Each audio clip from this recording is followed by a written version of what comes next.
autoridade a ensinar a palavra na linguagem entendível para cada uma delas. Eu te oro agradecido por esse tempo precioso, Pai. No nome santo de Jesus, amém. Aleluia, glória a Deus. As crianças podem ir agora para a salinha. Que coisa mais linda. Nós sempre dizemos aqui na nossa igreja que a salinha das crianças é voluntário. Os pais que quiserem direcionar as crianças podem. Aqueles que não quiserem podem participar aqui do culto conosco, que não tem problema. Irmãos, quem aqui ficou tão animado quanto eu para esse encontro dos adolescentes que vai acontecer na próxima sexta-feira? Irmãos, isso é maravilhoso, isso é resposta de oração para a nossa igreja. A nossa igreja é uma igreja em plantação, é uma igreja que vai comemorar 4 anos no mês que vem. E é uma igreja que Deus tem levantado pessoas para trabalhar e fazer com que o ministério venha avançar. Nós louvamos e bendizemos o nome do Senhor, porque Ele tem mostrado a fidelidade dEle para conosco. Então, o que Ele espera de nós é reciprocidade, que possamos ser fiéis ao Senhor também, por tudo que Ele tem feito. Amém? Aleluia. Bom, nós começamos no último domingo, uma nova série que Deus colocou no meu coração desde o ano passado. Antes de vir aqui para a igreja, no planejamento, quando a gente estava no processo de mudança, Deus havia colocado no meu coração de meditarmos sobre esse tema, né, sobre esse texto específico. O tema da série, na verdade, é o maior sermão do mundo. Né? E por que o maior sermão do mundo? Porque é um sermão pregado por Jesus Cristo. Ele no Monte das Bem-aventuranças, na Galileia, ele cercado pela multidão e pelos discípulos, ele tem o privilégio de proferir ali ricas palavras de aprendizado para que possamos colocar em prática na nossa vida. Orientações práticas e, em alguns casos, orientações espirituais, na qual, mais na frente, ele dá os detalhes somente para os discípulos. E nós já começamos a absorver alguns aprendizados de cada versículo que nós lemos no domingo passado, e hoje nós iremos continuar meditando em Mateus no capítulo 5, hoje será do verso 6 em diante. E se você não esteve aqui na igreja no domingo passado, você tem a oportunidade de assistir pelo canal do YouTube como foi a mensagem da semana passada, não perder nenhum capítulo, nenhum episódio dessa série, porque certamente Deus irá falar profundamente ao seu coração. Não porque o pastor Fernando está pregando aqui, mas porque a palavra dele está sendo pregada. E o que faz o seu coração sentir de fato a presença de Deus é a palavra dele. Rica, eficaz e mais cortante do que uma espada de 2 gumes. Antes disso, eu gostaria de convidar todos vocês para fechar os seus olhos e dedicar um tempo de oração ao Senhor. Mais uma vez, amém? Querido Deus, maravilhoso Pai, rendemos graças ao Senhor pelo privilégio de estarmos aqui em comunhão. Ó Senhor, nós sabemos que o Senhor não precisa de culto, o Senhor não precisa de nada, mas o Senhor quis estabelecer a igreja, o Senhor quis estabelecer o culto, para que nós, que precisamos de todas as coisas, possamos ter esse tempo de convivência com os irmãos na Tua presença, declarando publicamente de que o Senhor Jesus é o Deus da nossa vida.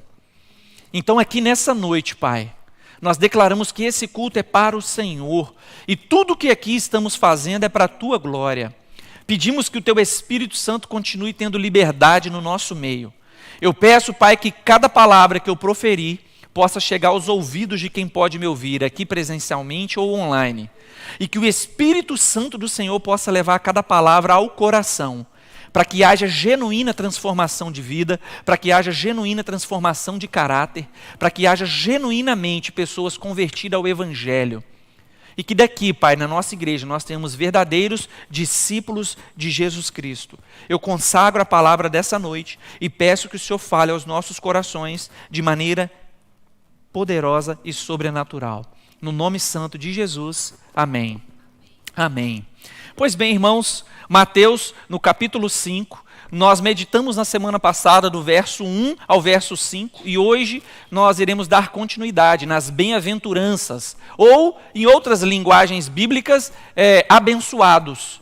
Abençoados são aqueles que, bem-aventurados são aqueles que, assim o texto diz. Então, por favor, permaneça a sua Bíblia aberta enquanto eu estiver ministrando a palavra e acompanhe comigo o que o texto diz.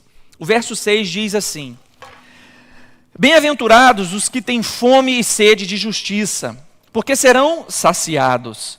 Bem-aventurados os misericordiosos, porque alcançarão misericórdia. Bem-aventurados os limpos de coração, porque verão a Deus. Bem-aventurados os pacificadores, porque serão chamados filhos de Deus. Bem-aventurados os perseguidos por causa da justiça, porque deles é o reino dos céus. Bem-aventurados são vocês, quando por minha causa os insultarem e os perseguirem, e mentindo disserem todo mal contra vocês. Alegrem-se e exultem, porque é grande a sua recompensa nos céus, pois assim perseguiram os profetas que viviam antes de vocês, que viveram antes de vocês. Bom, ao ler o texto e meditar sobre a realidade na qual nós vivemos, parece ser totalmente contraditório. Porque normalmente nós temos o hábito de olhar para uma pessoa e dizer que ela é abençoada de acordo com aquilo que nós podemos ver.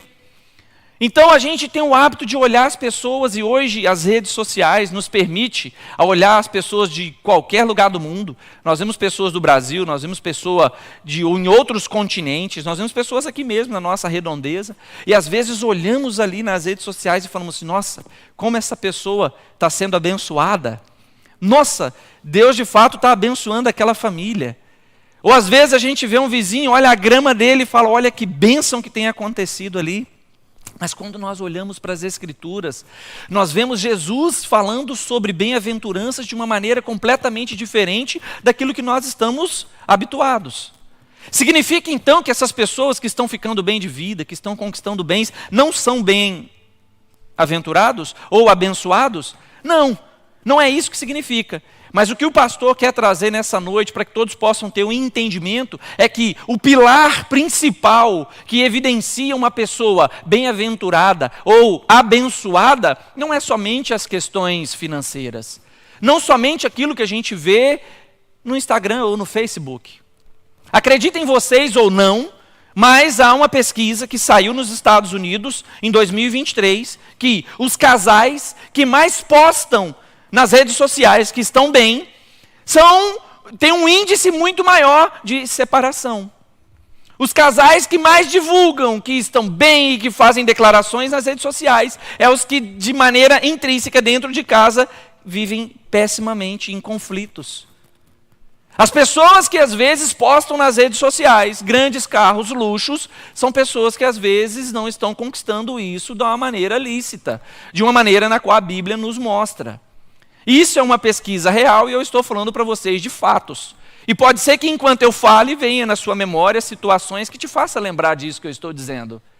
Pessoas que você olhava, casais que você olhava, com grandes declarações em redes sociais, mas que quando você se aproximou, você viu que eles estavam passando extrema dificuldade, quase chegando ao rompimento. Então, bem-aventurado não é só aquilo que os nossos olhos podem ver, mas aquilo que de fato nós possamos enxergar à luz da palavra. E nós vemos que há uma utopia muito grande do que o mundo quer oferecer e o que a Bíblia diz. Mas nós sabemos que uma pessoa bem-aventurada, bem-aventurada e abençoada, que serve a Jesus Cristo, ela pode ter muitos recursos, muitos bens, pode ter iate, pode ter mansões, helicópteros, isso não é um problema. O problema é quando todas essas coisas deixam de ser o Senhor. O problema é que quando todas essas coisas passam a ser o Senhor na vida dessa pessoa. E aí Cristo, como eu disse na semana passada, já havia se tornado muito conhecido naquele tempo. Cristo, através dos seus milagres, através das curas, através de tudo que ele havia feito, já tinha uma multidão que ia acompanhando ele. Cristo já tinha pessoas que o seguiam por ouvir falar. Muitos iam até Jesus para poder ir em busca de uma grande bênção, em busca de uma cura, em busca de um milagre, em busca de uma porta de emprego, em busca de uma restauração familiar, em busca de uma cura para o filho, em busca de uma promoção, em busca de um namorado, de um casamento. E não há problema nenhum em você se achegar a Cristo em busca de alguma coisa. E no domingo passado eu concluí muito bem dizendo que Cristo não vai te oferecer somente essas coisas, porque o Deus na qual nós servimos, ele não é um Deus mediano, ou melhor dizendo, um Deus medíocre. Não, ele é um Deus que quer te oferecer infinitamente mais. Todas essas coisas terrenas, ele sim, de fato, pode te proporcionar. E não há problema algum você ir em busca dessas coisas. Mas o que Cristo quer te oferecer genuinamente é a vida eterna, a salvação. Aquilo que ninguém pode tirar de você, uma vez que foi dada pelo Espírito Santo dele. Isso é o que de fato Cristo quer te oferecer. Então, quando ele chega no Monte das Bem-aventuranças, lá na Galiléia, e ele se assenta um pouco mais alto, e o interessante é que a Bíblia narra duas circunstâncias na qual Jesus normalmente falava. Ou era no alto do monte, para a multidão, ou quando ele estava na praia. Ele ficava descosta para o mar, assentado em um barco que estava estacionado, para poder falar para a multidão. Por que disso? Porque do alto do monte, quando você fala, as pessoas te ouvem, e quem está mais distante consegue te enxergar. Por isso que os púlpitos da igreja são um pouco mais altos, para que facilite a visão e para que facilite também a audição. Hoje temos a tecnologia que nos ajuda, mas naquela época não tinha. E no barco também faça o teste. Se você morava numa região litorânea, como eu morava, se você está descosta para o mar e você vai proferir alguma palavra, o seu timbre de voz fica mais alto. As pessoas conseguem te ouvir melhor. Se for para o lado contrário, as ondas abafam o som. Então, especificamente por conta disso, Jesus para ao monte e no início do capítulo, no verso 1, existem dois públicos que sentam para poder ouvir Jesus: a multidão e os discípulos. E Jesus começa a falar para todos eles sem nenhum tipo de acepção.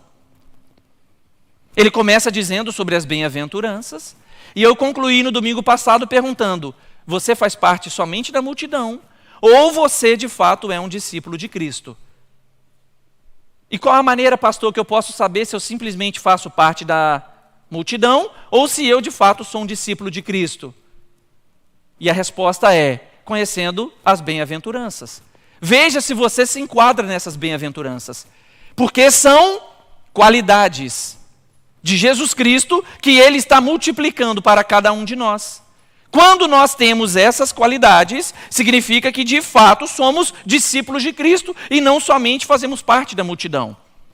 Eu tenho a plena convicção nisso que eu vou dizer para vocês, que naquela multidão, pessoas que precisavam de cura, pessoas que precisavam de porta de emprego, pessoas que precisavam de restauração no casamento, recebeu a bênção naquela tarde do Monte das Bem-aventuranças por Jesus.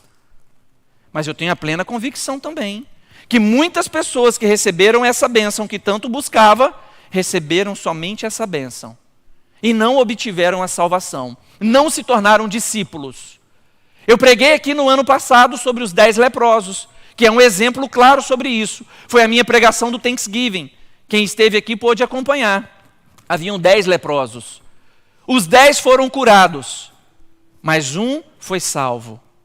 O tema daquela noite foi gratidão que gera salvação. E Deus tem nos despertado para um tempo onde nós precisamos ser gratos, e onde nós precisamos ser mansos, e onde nós precisamos colocar em prática o nível de relacionamento que nós queremos com Ele. Deus tem nos despertado nesse ano para crescermos enraizados em Cristo, na sua palavra, no seu conhecimento, no relacionamento com os irmãos, em oração. Deus tem nos despertado para isso. E o mais interessante de tudo isso que eu acabei de dizer é que tudo isso é singular, só depende de cada um de nós. Tomar uma atitude e seguir genuinamente a vontade daquilo que Deus tem nos chamado. Cristo, então, de maneira clara, continua dizendo assim no verso 6: bem-aventurado, abençoados os que têm fome e sede de justiça, porque serão o quê? Saciados. Quem aqui já sentiu muita sede em algum momento e não encontrava uma água para poder beber, ou às vezes a água que tinha era muito quente, mas que quando bebeu uma água geladinha, que realmente se sentiu saciado, foi um prazer extraordinário. Eu, por exemplo, gosto muito de água. E o meu filho, Mateus, ele é muito semelhante a mim. Ele acorda à noite somente para beber água, assim como eu. Mas Cristo quer saciar a sua sede de uma maneira diferente. O texto diz de maneira clara que bem-aventurados que têm fome e sede de justiça. O que é justiça? Que fome e sede de justiça é essa? Uma justiça nossa, feita com as próprias mãos? Uma justiça que nós vamos julgar e definir o que é certo e o que é errado? É disso que Jesus está falando? Certamente não. Quando nós olhamos para esse termo na Bíblia, justiça, nós estamos falando de uma pessoa. A justiça aqui não é apenas uma palavra, é uma pessoa. É Jesus Cristo. Isaías, no capítulo 9, no verso 6, 7 e 8, nós vemos que o profeta está dizendo que um menino irá nascer, um menino nasceu, ele já fala no presente. O Deus Emanuel, ele é a verdadeira justiça, apontando para Cristo que viria para poder nos salvar. Na semana passada, as bem-aventuranças, o paralelo foi com Isaías capítulo 7, quem estava aqui acompanhou comigo. E hoje, a primeira bem-aventurança da noite, nós vemos um paralelo com Isaías capítulo 9. O que isso significa para nós? Que a Bíblia se complementa. A Bíblia, por si só, responde às dúvidas que nós, meros mortais, acabamos de ter quando estamos lendo. Bem-aventurado, abençoado são os que têm sede de justiça. A palavra de Deus diz de maneira clara que eles serão saciados. Nós, discípulos de Cristo, precisamos ter sede de justiça, do verdadeiro justo, Cristo. Nós precisamos almejar Cristo como a única coisa que nós temos nessa vida. Assim como a corça anseia por água, nós ansiamos por Cristo. Tem um livro que eu li e eu tenho emprestado para alguns irmãos aqui da nossa igreja, de A.W. Tozer, que fala exatamente sobre isso. Sede de Deus, sede de justiça, sede da presença do Senhor, sede do relacionamento com o Senhor. A correria do dia a dia nos deixa com tanta sede das coisas desse mundo, que ela acaba tirando a nossa sede daquilo que de fato importa. Ou saciando a nossa sede com coisas que de fato não vão suprir. Trazendo para uma aplicação bem simplória, digamos que quando estamos com sede, o mundo nos oferece um refrigerante. E aí matamos a nossa sede com o refrigerante e não com a verdadeira água da vida. Quando bebemos daquilo que o mundo nos oferece. Mas Cristo quer saciar verdadeiramente a nossa sede. Como? Meditando na palavra dele, tendo tempo de oração, sozinho, tendo tempo de comunhão. Porque quando estamos na presença do Senhor, todo o nosso senso de justiça é deixado de lado. E o senso de justiça do nosso Senhor prevalece. Eu sei que isso parece desafiador talvez para você que foi caluniado por uma pessoa que você gosta muito. Eu sei que isso pode ser extremamente desafiador para você que foi traído. Eu sei que pode ser desafiador isso para você que fez a sociedade numa empresa e a pessoa te passou a perna, te deu um tombo. Ou que você emprestou um dinheiro e essa pessoa não te devolveu. A gente já leu o verso 11 e o verso 12 e diz de maneira clara uma resposta sobre isso. Mas o meu conselho para você nessa noite é orar para que Deus tenha misericórdia dessa pessoa. Porque a justiça de Deus é extremamente diferente da nossa. E nós olhamos para o texto e vemos que Deus diz que bem-aventurados são os que têm fome e sede de justiça. Mas no verso 7, ele já nos lembra o extraordinário, que bem-aventurado os misericordiosos, porque alcançarão misericórdia. Então você que tem sede de fazer justiça com as próprias mãos, se lembra do verso posterior, que bem-aventurados são os misericordiosos, porque receberão misericórdia. A Bíblia fala mais na frente sobre a parábola de um homem que devia tantos talentos para o seu senhor, e ele clama por misericórdia e recebe misericórdia. Mas quando o seu servo, que o devia uma quantidade bem menor de talentos, vai pedir misericórdia, ele não age com misericórdia. E no final, nós vemos que o Senhor diz: se você não teve misericórdia para com ele, eu também não terei. Cristo nos pede para sermos misericordiosos, e a palavra aqui no grego é eleus, que nos traz a aplicação de uma compaixão ativa, um favor demonstrado para quem não merece. Bem-aventurado é aquele que demonstra amor e compaixão para quem não merece. E você sabe por que Jesus fala isso? Porque ele demonstra amor e compaixão por mim e por você, que não merecemos, que somos falhos, pecadores, egoístas, egocêntricos, só queremos a nossa vontade, choramos quando não temos aquilo que nós queremos, mas o nosso Cristo, ele é misericordioso. Então ele está dizendo assim para nós: assim como eu sou misericordioso com você, seja misericordioso com o próximo. Sabe aquela pessoa que roubou o seu schedule, que você confiou nela? Seja misericordioso com ela. Sabe aquele varão que você deu uma oportunidade na sua empresa, e ele chegou lá na sua empresa e pegou os seus clientes? Seja misericordioso com ele. Sabe aquele patrão que falou que ia te dar uma oportunidade de emprego, mas depois foi completamente diferente? Seja misericordioso com ele também. A palavra de Deus diz que bem-aventurados os misericordiosos, porque alcançarão misericórdia do Senhor. Obviamente que eu estou dando exemplos específicos e práticos do que a gente vive no dia a dia. E eu completo dizendo mais uma vez que isso é extremamente desafiador. Mas quando somos discípulos de Cristo, quando estamos em Cristo, é Ele em quem nos capacita. É Ele em quem trabalha no nosso coração. É Ele em quem quebra todo o orgulho. É Ele em quem transforma e faz nova todas as coisas. Porque em Cristo nós somos abençoados.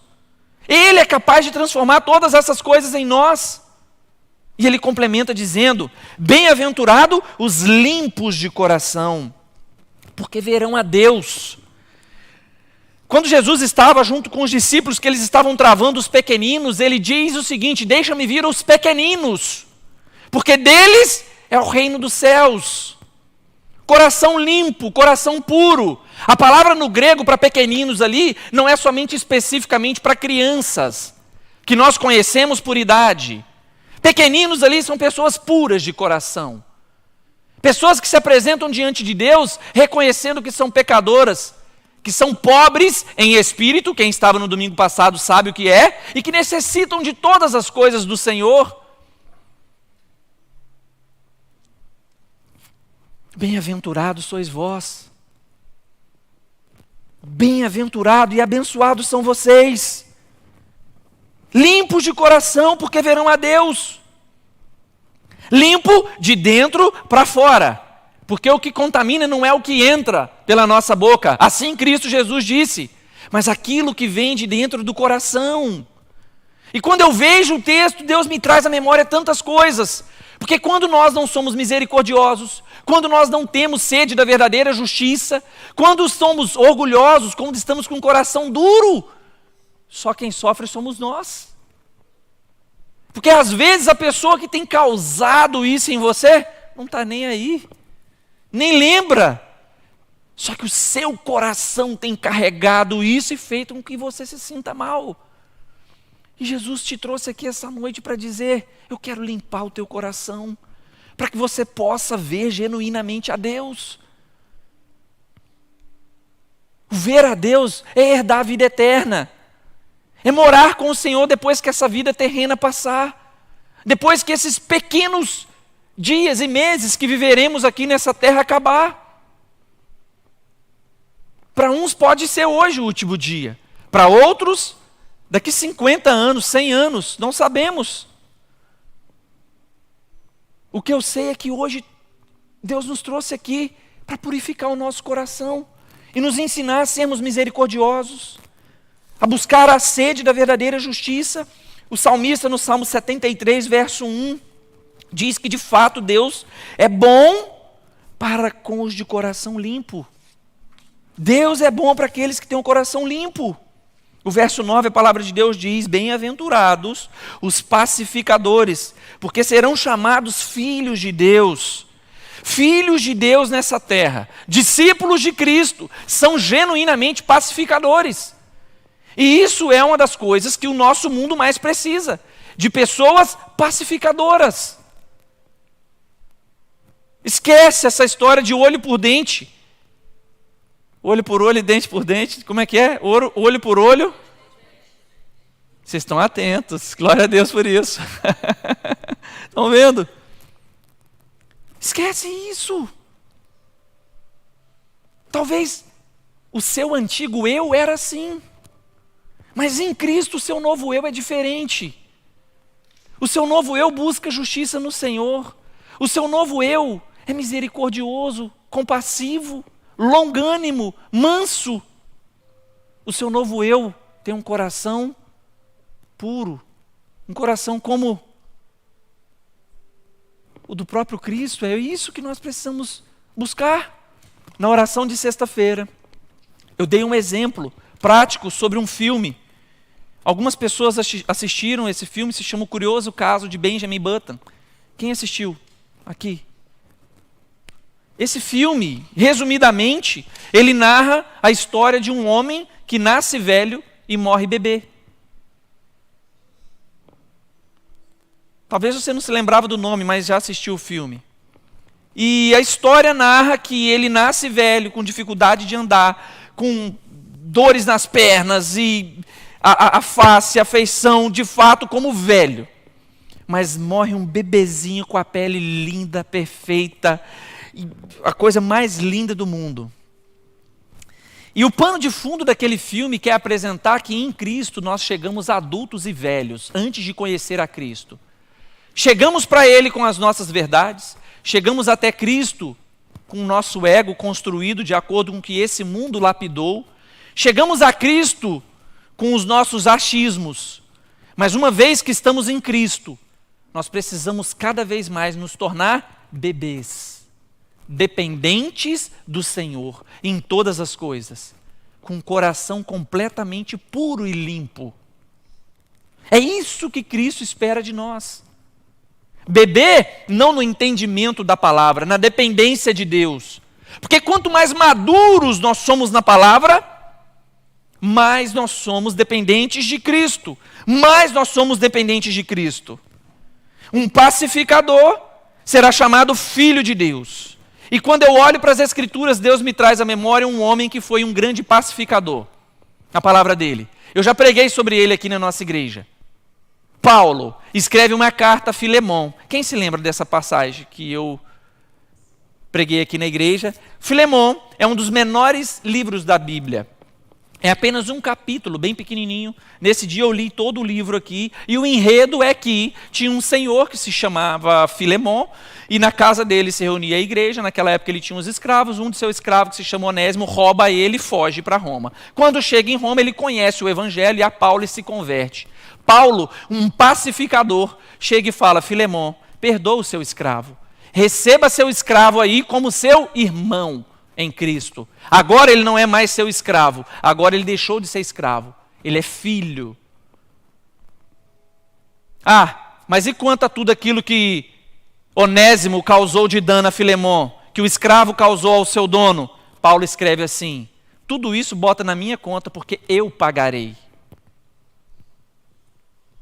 Pode ser que você não tenha condição financeira de pagar a conta de alguém, mas eu tenho a plena convicção de que você tem tempo para pagar o preço de oração pela vida de muitas pessoas que têm agido de maneira contrária à vontade de Deus. Seja um pacificador, misericordioso e longânimo. Verso 10 diz que bem-aventurados, abençoados, os perseguidos por causa da justiça. A justiça é quem? Quem é a justiça? A justiça tem um nome, é Jesus, o verdadeiro justo. Bem-aventurados os perseguidos por causa da justiça, porque deles é o reino dos céus. Cristo é a verdadeira justiça. Ou seja, abençoado aquele que é perseguido por causa de Cristo.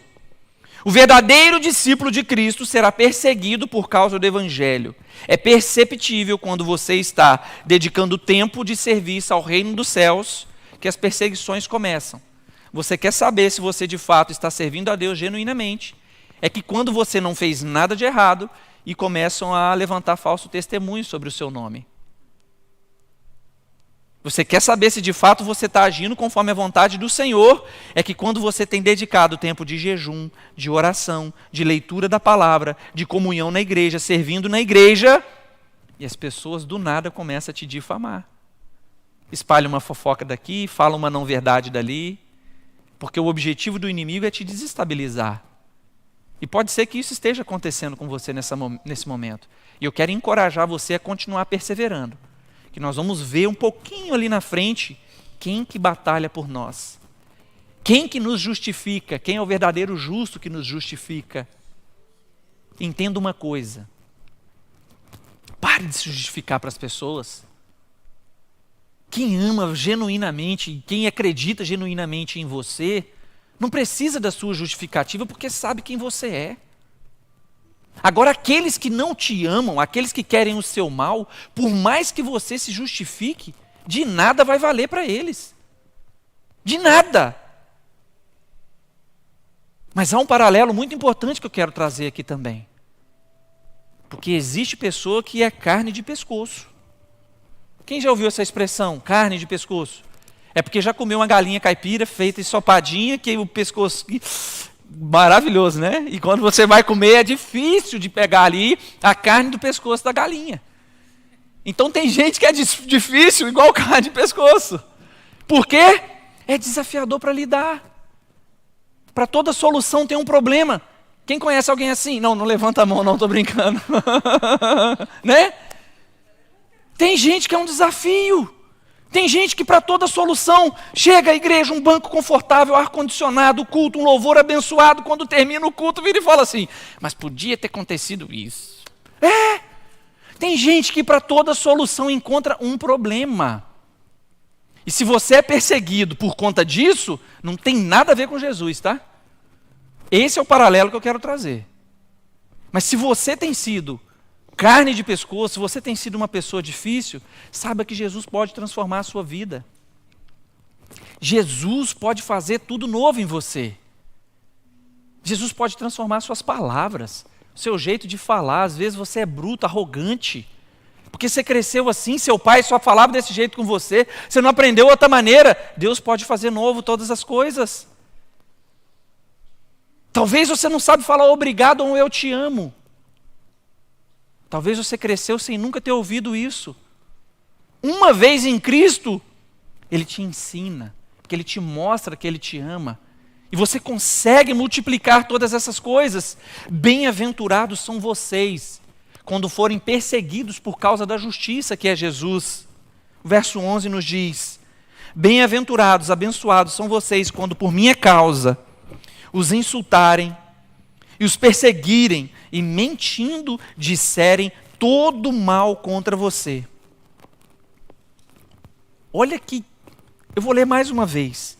Bem-aventurado são vocês quando por minha causa os insultarem, os perseguirem e mentindo disserem todo mal contra vocês. Entenda que quando você estiver genuinamente servindo a Cristo, eles vão te insultar.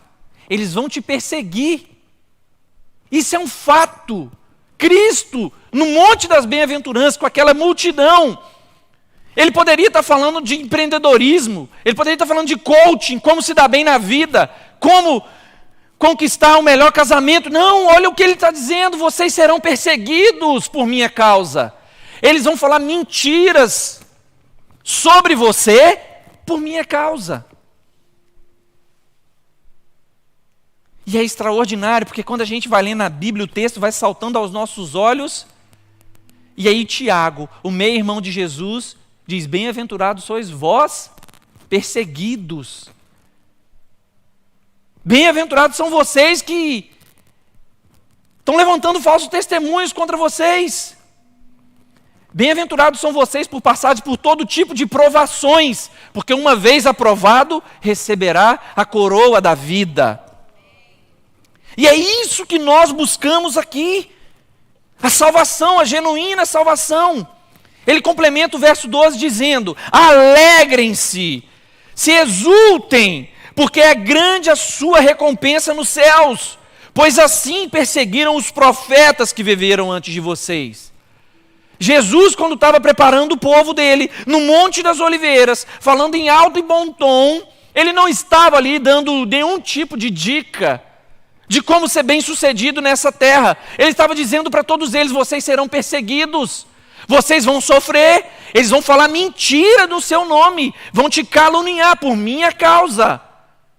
Mas alegrem-se, perseverem, porque vocês herdarão o reino dos céus.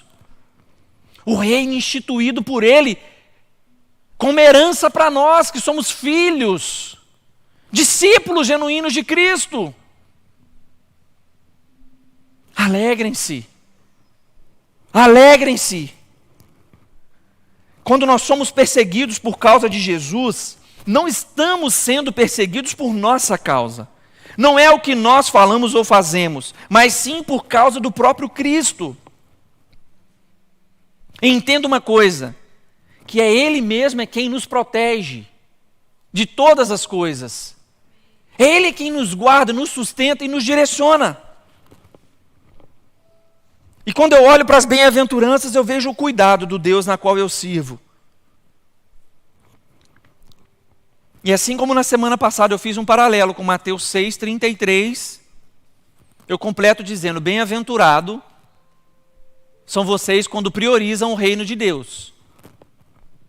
Bem-aventurados são vocês que priorizam a leitura bíblica anual que nós começamos. E se por acaso você não começou, dá tempo ainda de nos acompanhar. Bem-aventurados são vocês quando dedicam um tempo de oração no seu quarto. Mas bem-aventurado é você também quando dedica um tempo de oração com os irmãos da igreja, o corpo de Cristo. Bem-aventurados são vocês quando serve para que o evangelho continue progredindo. Bem-aventurados são vocês que investem tempo para o Senhor. Bem-aventurados são vocês que quando passarem por qualquer tipo de provação, está na dependência de Cristo, tendo a plena convicção de que Ele está aguardando o reino que Ele prometeu para você. Ele tem dado a direção e Ele tem sustentado, porque quando Cristo escolhe, Cristo sustenta, Cristo direciona, Cristo provê, Cristo protege. Não tenha medo do diabo. O diabo é um cachorro na mão, acorrentado por Cristo. E ele só vai aonde Jesus permite que ele vá. Só. É um cachorro acorrentado nas mãos de Jesus Cristo. Não tenha medo de ser bem-aventurado. Não tenha medo de ser um discípulo de Cristo. Quando vierem as perseguições, se alegrem, porque você sabe que está no caminho certo. Deus é quem vai sustentar, Deus é quem nos sustenta e nos direciona. Quando você se torna um discípulo de Cristo, as bem-aventuranças são as verdadeiras qualidades que Deus coloca na sua vida. Sede de justiça, misericordioso, um coração puro, uma pessoa pacificadora e uma pessoa que sofre perseguição por causa do Senhor Jesus. Feche seus olhos nesse momento. Comece a orar ao Senhor e dizer para Ele que você quer de fato ser um bem-aventurado, que você quer de fato ser abençoado. Não meramente para conquistar o carro do ano ou a melhor casa, mas que você é bem-aventurado porque você tem a presença do Senhor Jesus na sua vida. Começa a reconhecer que você é um bem-aventurado, começa a declarar: Pai, eu quero ser mais misericordioso, Pai. Pai, eu quero ser mais pacificador, que quando alguém chegar me contando um problema, que ao invés de eu inflamar, que eu possa abafar esse assunto, que eu possa resolver, que eu possa trazer paz, que eu possa trazer equilíbrio. Usa a minha vida, Senhor, para que eu possa ser canal de bênção. Por mais que eu venha sofrer perseguição, por mais que eu venha sofrer calúnias, eu sei que quem me justifica é o Senhor, o meu Redentor, aquele que vive e reina para todo sempre. Oh Senhor Jesus, nessa noite, Pai, eu declaro que vidas aqui estão realmente entendendo que são bem-aventurados, ó Pai, que são abençoados, Eu tenho a plena convicção, Pai, que o Espírito Santo do Senhor tem trago paz ao coração daqueles que têm sido perseguidos por conta da Tua palavra. Aqueles, Senhor Jesus, que têm sofrido calado porque têm se levantado insultos, perseguições e mentiras, simplesmente porque estão falando do Teu amor e do Teu Evangelho, Pai. Nessa noite, Senhor Jesus, eu consagro esse tempo de culto e que possamos sair daqui tendo a confirmação de que no Senhor Jesus nós somos bem-aventurados. Que no Senhor Jesus nós somos mais do que abençoados, Pai. Nós somos filhos, herdeiros. Obrigado, Pai. Nós consagramos aqui esse culto, consagramos a Ti, Pai, esta palavra e pedimos que ao longo da semana possamos dedicar mais tempo com o Senhor. Eu Te oro agradecido no nome santo de Jesus. Amém. Que Deus te abençoe, meu amado. Que o Espírito Santo de Deus esteja com você ao longo dessa semana. Veja se participe conosco de algum dos eventos dessa semana. Na segunda-feira o encontro das mulheres, ou na sexta-feira o encontro de oração, ou traga o seu filho ou a sua filha para participar do encontro dos jovens e dos adolescentes. Vai ser um privilégio. Não deixe de me dar um abraço antes de ir embora. Teremos ali no final agora um cafezinho, um lanche para poder comer, nos comunicar, nos conhecer um pouco melhor. Mas não vai sem me dar um abraço. Que Deus os abençoe.